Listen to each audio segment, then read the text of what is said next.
Last time, all of the revolutions, socio-political revolutions, so the United States, the French, the Haitian. We've looked at an economic revolution where economic systems have changed. And then, of course, we looked at the Industrial Revolution. Yes? Yes. Okay, that'll probably be on May 1st. Okay? It'll be just like a regular test. It won't be like a final. All right, just like the chapters we've done since the last one. All right. Now, remember, European countries are industrializing because of various inventions and, of course, the production of various things. They're looking for capital. They're looking for markets. And, of course, life is changing for various workers. Now, looking at some of the effects in other areas, okay, I promise I'll come back. We talked about, how things changed in Russia. We talked about how things changed in Egypt. So let's look at some of the other places, okay? Now, up until this point in time, up until around the 1840s, 1850s, India was basically governed by the East India Company. They were under the rule of a giant company that was using them for their resources, okay? They basically had a monopoly on everything while they were there. And of course, how did they get away with it? Well, the British Army was there to back up anything they said or did. Okay, now, just as an FYI, this is why some people hate the British, think they were assholes, whatever, because literally they allowed a corporation that ran a country like it was a company, all right, and, took all of the resources, not just from India, but from other places, okay? And in this case, we see then that the British, they develop their own cities, they develop factories, they develop all of this other stuff, and they basically used India because their main export was cotton. The British took the cotton, took it back to England, turned it into cloth, and then made the cloth into clothes, and then sent it back to India and sold it to them. Okay, so it's like you're providing, everything, and then you still have to pay for it at the other end.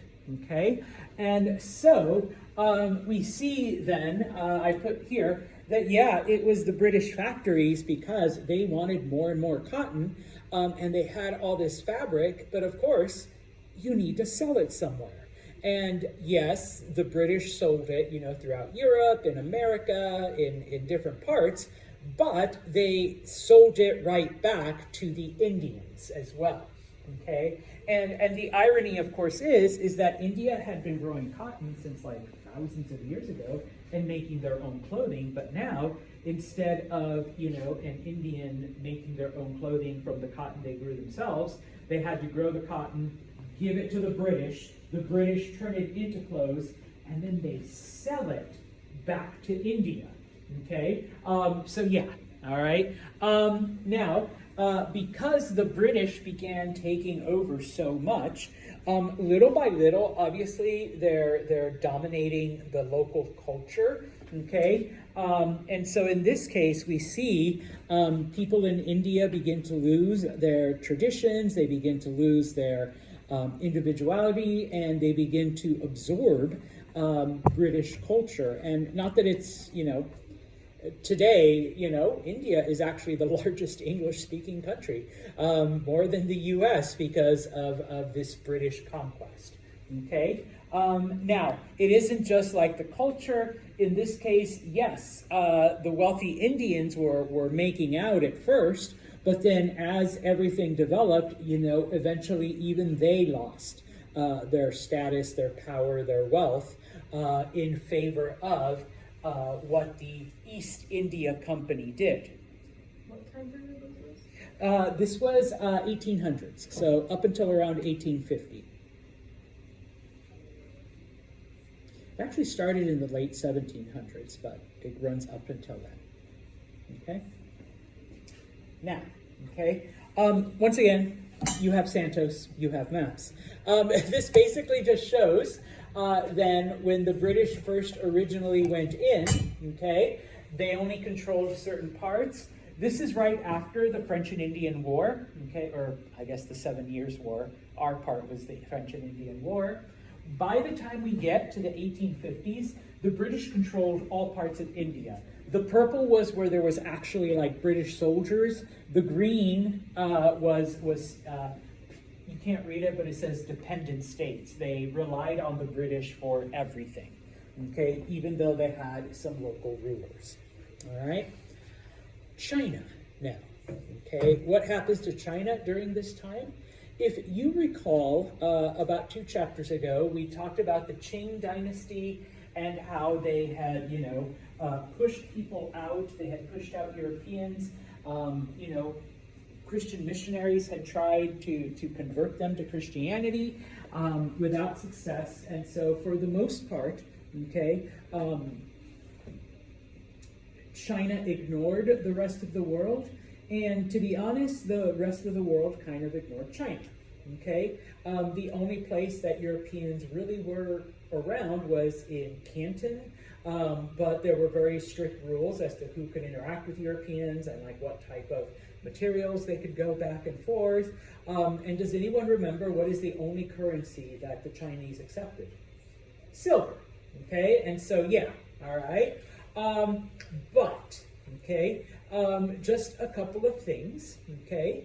If you recall also, the Chinese were very resistant to European knowledge and innovation because they focused more on practical knowledge as opposed to theoretical stuff. And so a lot of the things that during this time that Europe got ahead with, the Chinese tended to ignore. Okay. The other thing that is happening is, the Chinese population had tripled since the 1300s. Okay. So the fact that they have almost 2 billion now is like no accident. It's been happening for a couple hundred years, where the Chinese have just been like having all kinds of, babies. All right. And so they have, a huge population. And so in the meantime, as I mentioned, Age of Enlightenment, the Age of Reason, Europe has gotten ahead in pretty much every area. And so now that we have the Industrial Revolution, now that European countries need raw materials, they are not happy with just staying in Canton.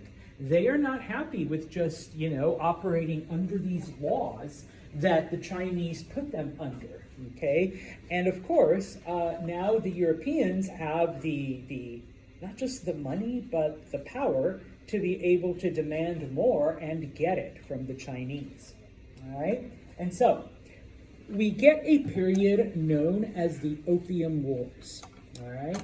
Now, opium had been used for a very long time. It actually originated in India, okay? And from there, other Asian countries began to grow it. Does everyone know what opium is? Yeah? It's a drug, and it comes from the poppy is a flower, but it comes from the poppy plant. And basically you use it to make all kinds of narcotics, morphine, codeine, Percocet, Vicodin, all of that comes from heroin. Not heroin. Heroin comes from opium, sorry. Got heroin on the mind. But it comes from opium. It's all made from the same thing. Bless you. Okay? And so, now, here's how it happens. Okay? The British are buying tea from China, okay? And they're paying silver. Okay? But the British had picked up opium from India because, remember, the British control all this, okay? So they're like, hey, Chinese people, would you be willing to take some of this, it's really dark, like leafy, tarry looking thing. If you smoke it, you'll feel so much better, okay? And we also have cotton, you can make clothes out of it. And so yes, the Chinese begin to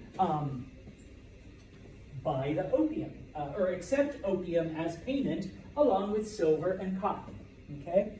By the late 1700s, the British are buying so much tea, okay, that they don't have enough silver to pay for it all. But since they have been also trading opium, okay, and you know, not to make light of it, but what is the thing about this kind of narcotic, whether it's heroin or like codeine or morphine? It's addictive, yes. So by now, a good portion of the Chinese population is hooked on it. And they're like, well, we're more than happy to just take opium instead of silver.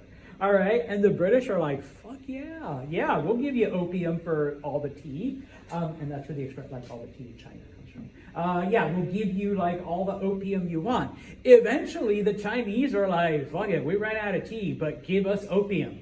All right, we'll give you back all the silver we've been collecting, you know, for the last 200 years that we've been selling shit to people, but we just want the opium now. So the British didn't get addicted to opium because they were like more ahead in science. Yeah, and medicine? they understood what it was, and you know, I mean, not to say that there weren't British addicts, but the British, once they saw that happening, like, you know, here's my fellow British person, and I see my, like, hey, but what if we got like the Chinese addicted to it? And they did the same thing with alcohol too, with Native Americans and African tribes and stuff. Like, hey, you saw my, you know, my cousin Patty over there? Yeah, he's hooked on, you know, booze. What if we did the same thing to, you know, the Indians and the Native Americans and, you know, the Africans and stuff? So yeah, there were, but obviously they're not out in public, and once they realize that it was addictive, they do try to control it, okay? And so, in this case, we see that for the first time in a couple hundred years, the Chinese are losing their silver because they're using it to buy opium, okay? Just nonstop. And yeah, you know, they're losing money, they're in a financial crisis, oh yeah, and everybody's hooked. All right, everybody's like a drug addict, so they've got like this opium problem. All right, now remember that Canton, okay, is the only port. All right, and so what the Chinese emperor does is like, okay, we gotta stop this. All right, we gotta, you know, because the British are just showing up. They're not even buying shit from us anymore. They're just selling us opium. So we've got to stop them from doing this. And so the emperor sends, you know, people to shut down Canton and to keep out the British. Well, obviously, the British don't like this, okay? Because not only are they getting everything they want, they're getting silver, and, you know, they're getting a hooked population. All right. So in 1840, the British come and they literally start bombing China. All right. You know, they send a bunch of ships, cannon, just start bombarding all kinds of Chinese cities. Well, remember, the Chinese have resisted any kind of technological innovation for a couple hundred years. So yeah, they're fighting back with swords and arrows and stuff like that against these giant cannon being launched from ships. They have a few muskets. But I know we don't really get into military stuff. They fire like little lead balls and you have to load them from the front and stuff it down. Whereas the British are using rifles by now, okay? So, you know, weapons, I mean, it'd be like you fighting with your, you know, whatever handgun against a musket from the 1700s, all right? It's really no match. So in this case, the Chinese surrender. It's called the Opium Wars. But it really wasn't much of a war. The Chinese just got slaughtered, basically, and were forced then to accept British conditions, okay? And so, what do the British ask for, okay? Well, in 1842, okay, and I remember reading this when I was like your age and in high school, how the British opened China so that, you know, now, you know, we can trade. No, they bombed. First they got them addicted, then they bombed the shit out of them. All right, you know, that's how they opened it, okay? It's called the Treaty of Nanjing. You don't need to know that. But what you do need to know is that this is how the British take over Hong Kong. And there were 5 other cities, okay? Now, just as an FYI, eventually the British do give back those 5 cities. they hold on to Hong Kong until 1997, all right, because they forced them to sign like a 120-year lease, okay? And I think most of you probably weren't born, but I remember I was in undergrad, I was in college, and that was like the big thing. Oh my God, what's going to happen now that Hong Kong is being given back to the Chinese?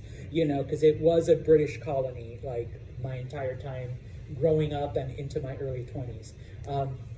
Nothing happened, not World War III, you know. So I add that to like, okay, another, you know, end of the world, I survived. It was a huge thing.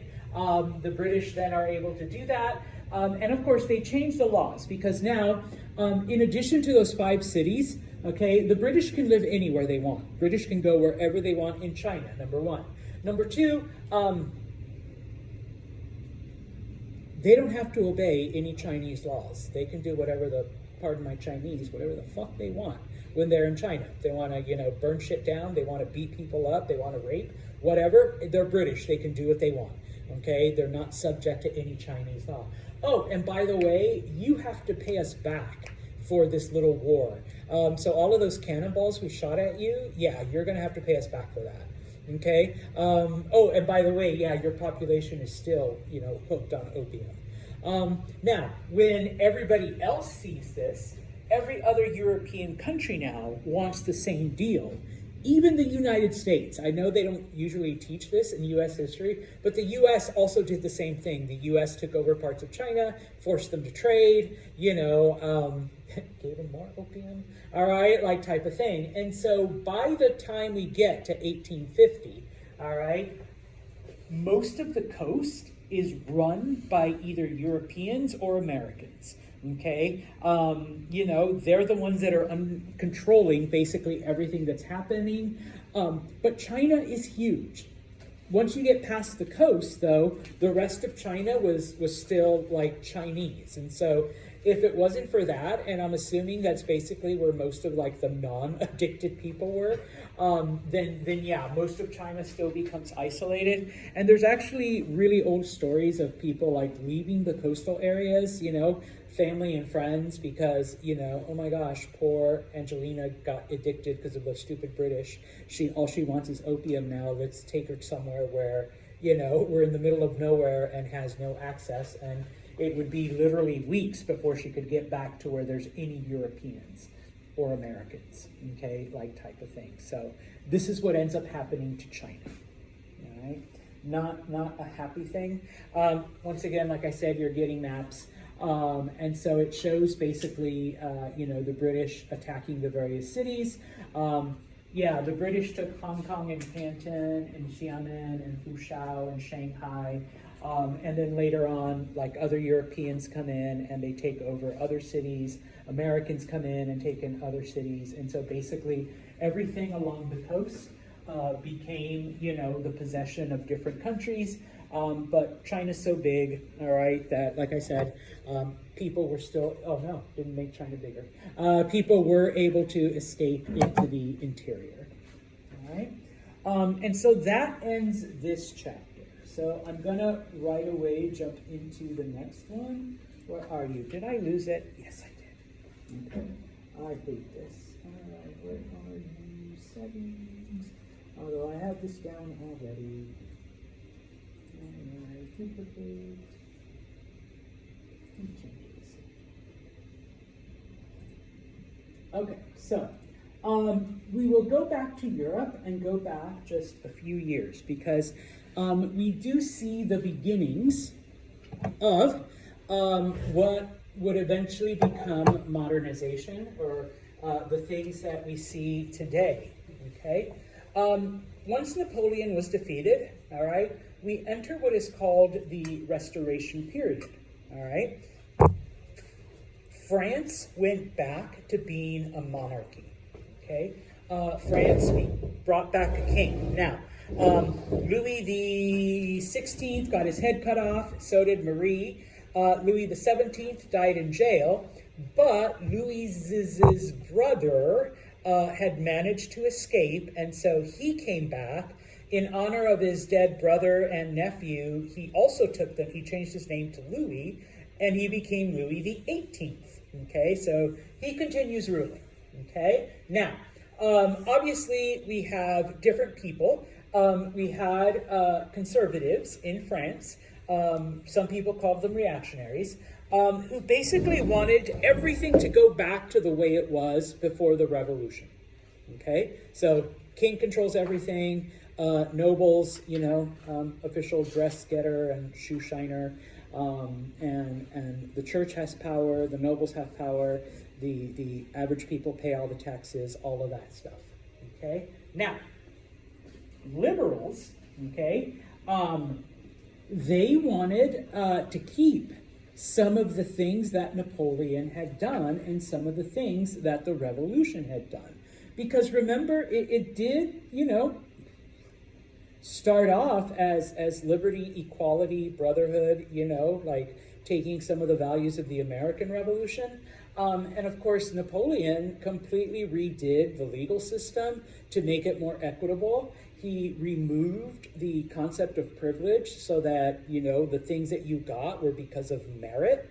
Okay. He completely redid the educational system so that anyone who showed talent and a desire could be educated for free, all right? And so people were like, hey, that's actually a good thing, and that's why we like Napoleon. And if you want us to hate you, go ahead and take that away, type of thing. And so, they wanted that removal of privilege from the nobility. They wanted, the legal system to remain the way Napoleon had done it.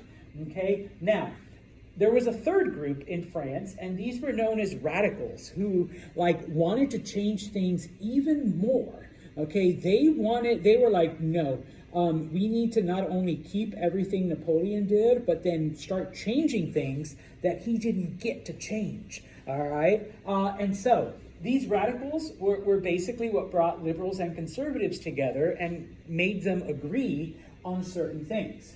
Okay, now, what were some of those radical movements? I'm glad you asked. There were two specific ones that people felt were a danger. Okay, the first one was nationalism. Okay, now today nationalism is kind of a bad word. Okay, because oh, you only care about America. Yeah, Second Amendment. Okay, that's not exactly it, but it's kind of okay. In this case, nationalism, back in the 1830s, meant that anyone who has the same language, the same history, the same customs should be a nation, okay? Because back then, FYI, there was no Germany. There was a lot of German countries, okay? And so people were like, hey, all of these countries speak German. They have the same traditions. They have the same ideas. Why isn't it one giant Germany? Same thing with Italians. There was no Italy. There were different Italian kingdoms and Italian republics, but everybody speaks the same language. They have the same tradition. They have the same history. Why not put them all together? Okay? And of course,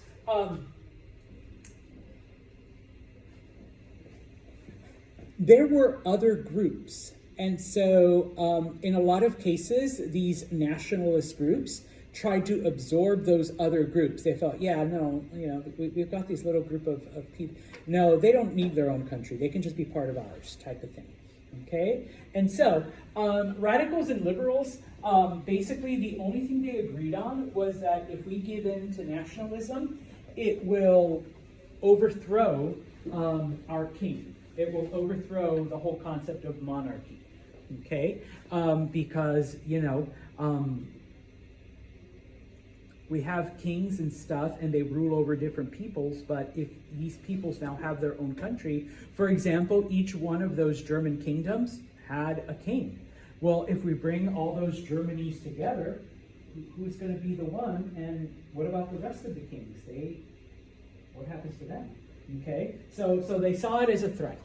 The other concept is one known as popular sovereignty. Now, popular sovereignty is a term that is also used in American history when they're talking about voting and deciding between slave and free. Okay, So it's a little bit kind of like that, but in Europe, it basically meant that the individual people decide who's going to be their ruler and who is going to be like what their borders are going to be. Was America the only country at this time that did that? That didn't have a monarchy who they voted? Yeah, or at least it was the biggest and everyone one. else, thought that was crazy. Yeah, that's why it was considered a revolution, because it was a radical idea. Like, what do you mean, no king? You're going to let the people decide? Do you know what morons the people are? Like, so yeah, all right. And of course, Latin America, with the exception of Mexico and Brazil, did the same thing. And while it was a success in the United States, in Latin America, like all you got were dictators and revolutions and bloodshed, so they're like, okay, US, you're kind of the exception, because if you look at these other places that have tried democracy and stuff, like they're a shithole. Like they can't get anything right type of thing. So yeah. Now, when it came to popular sovereignty, in this case, because you have different groups, okay? You had Germans, you had Italians, you had Poles, you had Czechs, you had Greeks. All of them were under the control of somebody else, okay? And so it's kind of like, yeah, each one of these individual groups should have their own, they should be able to decide, do we want our own country? Do we want a Germany, or do we want to be a part of some other group, okay? Now, people tried to do this violently through an actual physical revolution, and most of those were crushed with the exception of Greece.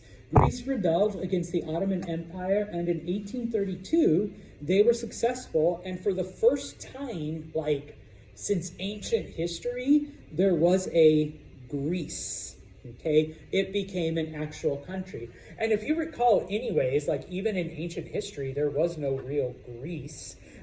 They were all just individual cities that ran each other. It wasn't until Alexander conquered them all that they were, and even then they were called Macedonia.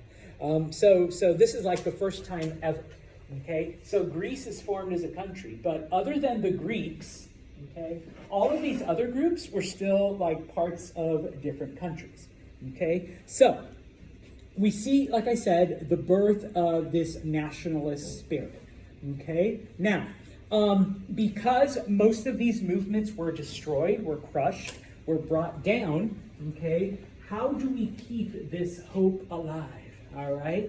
And so what a lot of places did is they created like educational programs where if you were, for example, Czech, all right, it isn't until modern times that the Czechs actually have their own country. For hundreds of years, they were either part of Germany, part of Russia, part of Austria. And so the Czechs, for example, would have these programs where they would teach their children Czech, all right? Even if it had to be secret, even if it had to be hidden from the authorities. At the time, they were a part of Austria. We're still going to teach our children how to speak Czech, all right? Same thing, we're going to keep our cultural traditions, even if we have to practice them in secret. Okay, we're going to teach our children, all of these cultural traditions that we have, all right?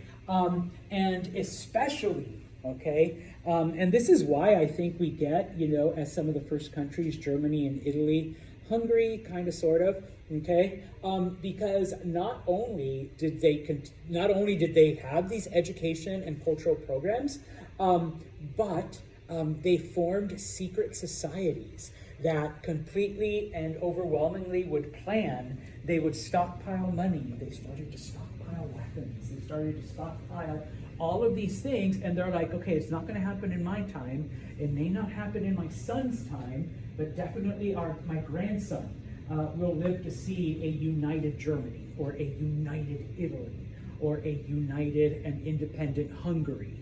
Okay, so you have these secret societies then that are trying to make all of this happen. All right, and so that's not to say that there weren't. Okay, because obviously we have the British.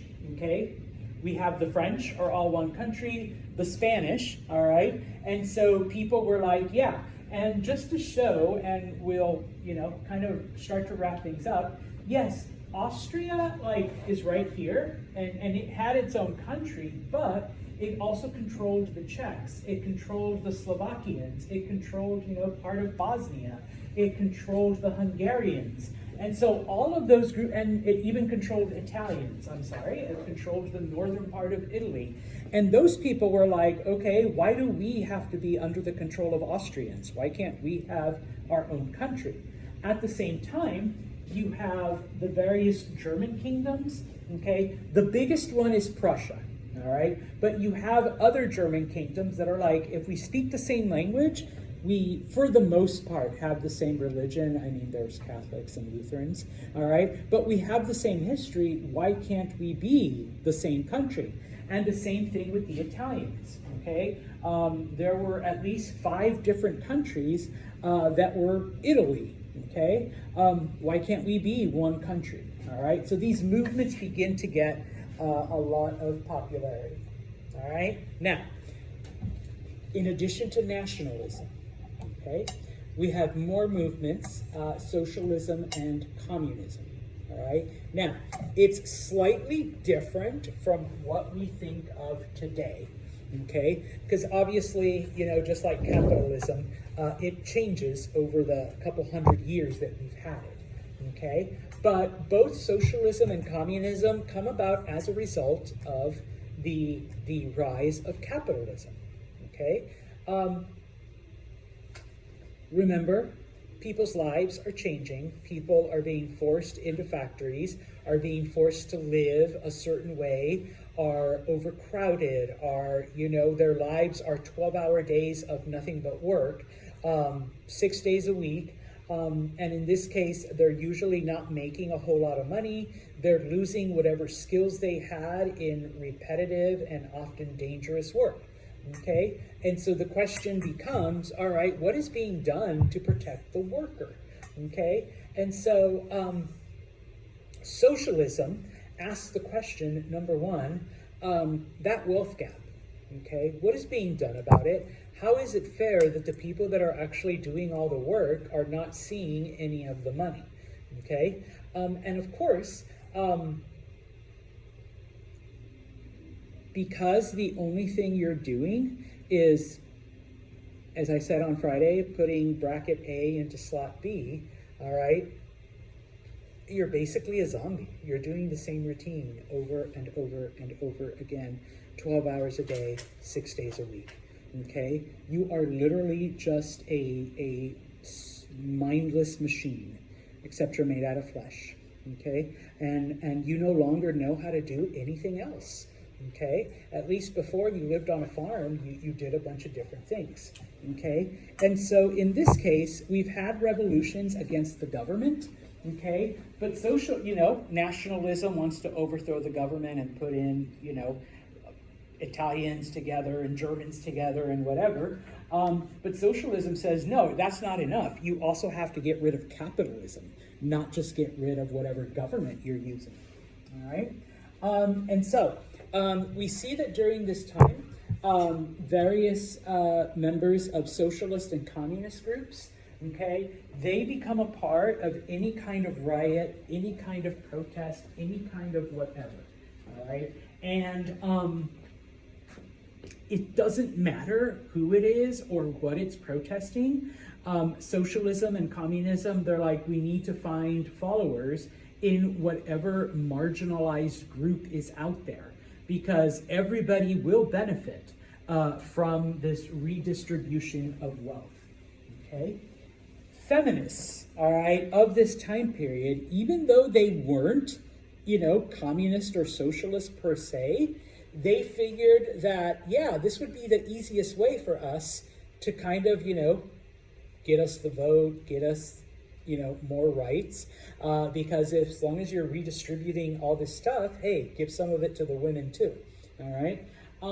Now, in Britain, in addition to socialism and communism, there was a third movement, and this one is actually kind of successful, okay? Which is why we don't see later on a socialist communist movement in Britain, despite Britain being the first country to have factories and all that.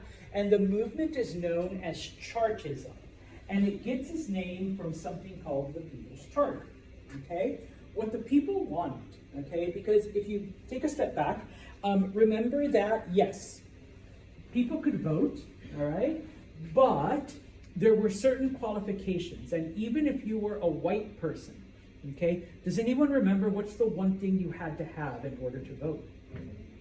Land, okay? And so what they want to do is open it up so that people who don't own, men who don't own land, we're not at you yet, ladies, give them the vote, okay? They are just as invested in things as property owners, number one. Number two, before in Britain, you literally had to publicly show that you're voting for something, all right? The concept of a secret ballot was completely new, all right?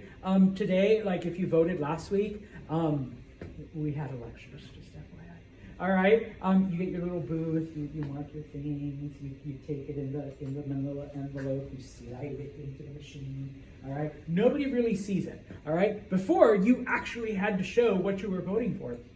And if that happens, obviously you can be intimidated, you can be whatever, all right? People know what you voted for, all right? And they're like, no, that isn't really a free election if you could be discriminated against for whom or what you voted for, okay? And so in this case, all of this came about because there were a certain group of people who wanted representation in Parliament, and when they protested, they sent the army out to disperse them. Is that a socialist communist movement the same one that caused those utopian societies? Yes. The Mansion House and the Dinos in Europe. Yeah. Locally, that's the Oneidas. Yeah. Yeah, because, there's no division of stuff. You read my slides. This leads to, and we'll finish off with this. This leads, thank you, Liz. The ideas of socialism and communism lead to something called utopian socialism, okay? And it all came about from a guy named Charles Fourier. And what he does is he takes these socialist ideas, these communist ideas, and basically says, we need to get rid of this whole division of labor shit, okay? Because that's what's ruining society. Everybody has to be equal, okay? Everybody, okay? And so, what Charles did, what Fourier did, okay, is he basically organized communities of 1,500 people, all right? And in this case, everybody had to be skilled in everything. And so the whole concept is work is fun because you're not doing the same thing over and over again like you would in a factory, okay? And so you only do something for 2 hours, and then you switch, okay? So Mercedes makes baskets for 2 hours, and then she gets to go out and watch the sheep for 2 hours. And then after that, she makes shoes for 2 hours. And then after that, you can have lunch. But then after lunch, she goes and, waters the plants for 2 hours. So by doing that, okay, you learn everything, but one person doesn't consider themselves more important than another because of what they do, because everybody does everything, okay? And of course, all the quite literally shitty jobs are given to children, because children like to play in dirt. So let's give them all the stuff where they get dirty and they, all of the sanitation stuff and stuff like that, okay? Needless to say, it wasn't 100% successful. They are not the only ones. There are other utopian socialist groups, okay? And I'll end with this, okay? This became popular in the 1830s, and we see a lot of utopian socialism. The groups that Liz mentioned, okay? Here locally, they were known as the Oneidas. They literally lived out in Oneida. They had one of these utopian societies. In addition to all of that, they also believed in like open, free sexuality. So like, you know, you weren't just married to one person or another. Everybody was married to everyone type of thing. Obviously they didn't survive. Okay. You're like, yeah, I wonder why. In this case though, eventually French feminists become a part of the movement, and it shies away from that like open love, open sex thing, okay? Because the French feminists saw it as a way to end things like poverty and prostitution. Because if someone is working like something for 2 hours, okay, part of that labor isn't, all right, now you get to be a hoe for 2 hours, you know? Now you get to be this for 2 hours. No, you know, everybody has a different responsibility, okay? And in this case, you know, now that we have this closed community and everybody's doing everything, let's get rid of alcohol. Let's get, you know, let's get some like Christian stuff in here, and it could be like the perfect religious community, okay? Yeah, they didn't work out because humans are humans. All right. We'll continue to talk about this